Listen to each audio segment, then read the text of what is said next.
say you stitch something, you've translated your pattern into something. Let me get it out of my pretty project bag. It's been translated, my working copy. And you finished a piece. And look, this is on linen.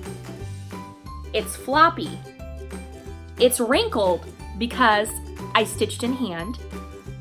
You can see on the selvage edge my colors that I used and the finished product. I made a little marking up here of an arrow to denote that was the up part of the pattern, not this way, not that way, but this way when I'm stitching. I used all these awesome colors, all sulky, bright. This one is a blendable, bright orange, brown, all the things, right? And like pretty green. So I used these 5 colors on a piece of over-dyed linen. This fabric is not washable. What do I mean by that? This has been over-dyed when it's tea coffee stained. Now, my threads are washable and color fast. So just keep that in mind. Some stuff you can wash and clean after you finish stitching and other stuff you can't. So look at this, it's wrinkled, okay? I got all this extra fabric here. I gotta cut it. And then if you look, you can see through that fabric. Can you see me? Can you see through? Ah, here I am. Now, here's the back of my pattern. I have made sure as I've gone to snip away any threads, starting and ending a stitch, to really clean up my back so that when I'm all done, you don't see little stray pieces coming through the fabric. It all depends on your comfort level, on how much margin you want to leave. You don't want to cut it right up to the edge because then your choices of how you finish is going to be limited. I've left about 3 inches on this side, and I'll cut and leave 3 inches around. Then the rest of this fabric I can use at a later date. What do you need next for finishing? You need your iron. You need your fusible interfacing. There's a lot of different weights and thicknesses. It's got like a knobby, bumpy edge on one side. That's gonna go on the back of your fabric. Then the smooth part here, that you're gonna iron it on. The interfacing helps to stabilize your finished piece, and you're gonna iron this down.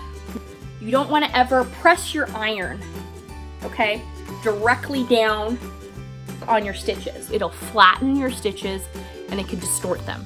You also don't wanna be pulling as you're ironing. You wanna be very aware. What you're gonna do is you're gonna put it down, facing down, the wrong side facing up on your ironing board. What do you need? You need some clean white towels.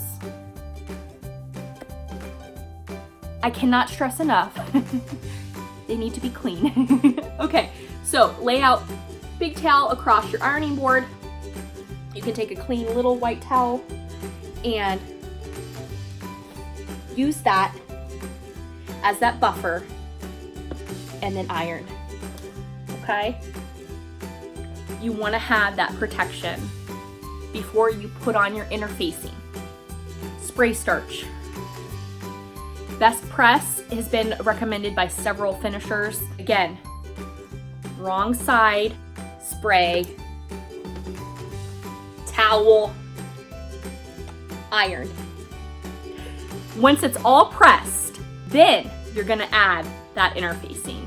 Remember, you want the nubby side against the wrong side of your fabric. It's ironed, it's pressed, you've got your interfacing on.